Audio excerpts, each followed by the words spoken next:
maghanap ng trabaho pag wala akong pinag-aralan. Kaya pala sunod ko na yung payo ng magulang ko nun. O ano, Archie? Papasok ka pa ba? Huwag ka na pumasok. Tambay na lang tayo. Sige, tinatamad na rin ako. Ano yan, Archie? Pag sinando ka na naman sa tambayan. Alam niyo naman yung gagawin ko eh. Kanyari, papasok ako. Tapos magkakatin na lang ako. Tanyo ako sa tabayan. Hey, Mama Morgie. RJ, di ka papasok. Anong oras na? Oo naman, papasok na ako.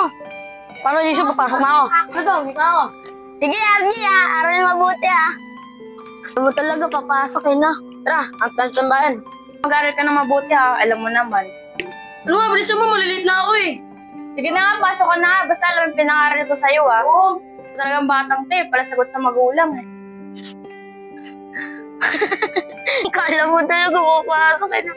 Mabait mo dyan, pre. Pre, mabait talaga ako tignan dito. Pre, parang ang first honor dyan eh. Talaga si Jason eh, namumupal na naman eh. Hindi nga pre, nakakasmata na dyan eh. Pero din, susul ka talaga eh, no? Tara na nga.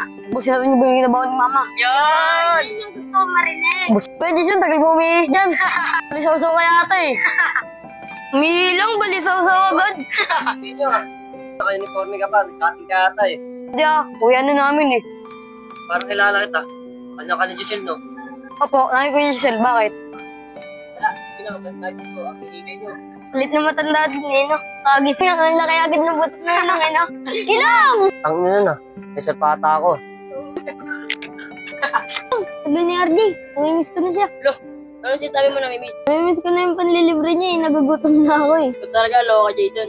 Uy, ayun na pala si RJ oh. Nagsama pa ng classmate mga matalino. RJ, first honor din ba yan sa kalokohan? Jason, kung niloloko-loko to, makasasakal ka niyan. Uy, RJ, sino mo? Loko tong mga batang to. Subukan nga sa mama niya yun. Giselle! Giselle! Uy, ano yung Sander? Ano ba yung pakinti na buhok tapos singkit na mata? Ah, si RJ? Oo, bakit? Ako kasi doon nakatambay kasama yung mga batang amog. Parang nagkakating eh.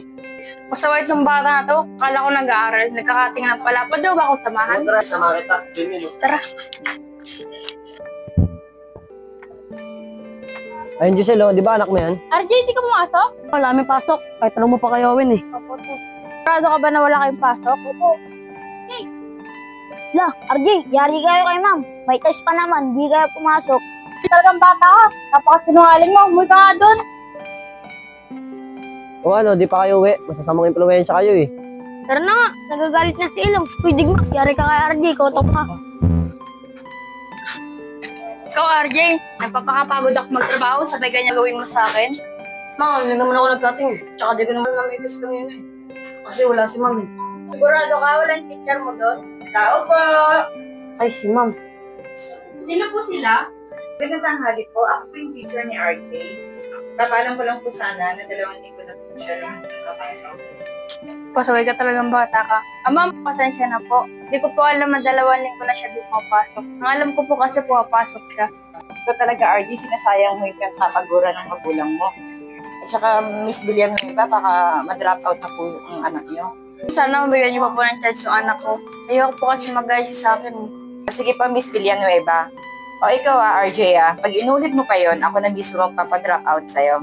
O sige na po, Miss Villanueva, mauna na ako. Sige po, ikaw na, ayusin mo na. Ayoko mag-aya ka sa akin. Alam mo ba yung nangyari sa akin? Bakit mo? Kasi nak, nung nag-aaral pa ako noon. Ma, ayoko na mag-aral. Gano'n naman din ko eh. Paglaki mag-asawa rin ako. Kailangan mong gawin ito na para rin naman sa ikapuputin mo. Hindi na nga, papasok na ako. Magkakating na lang ako. Ano ba ma? Babang ako, susundin ko po lahat ng sinabi niyo. Salamat na ka. Naintindihan mo na kung sinabi ko sa'yo. Baka na, mag-asikaso muna ako ng pagkain natin na.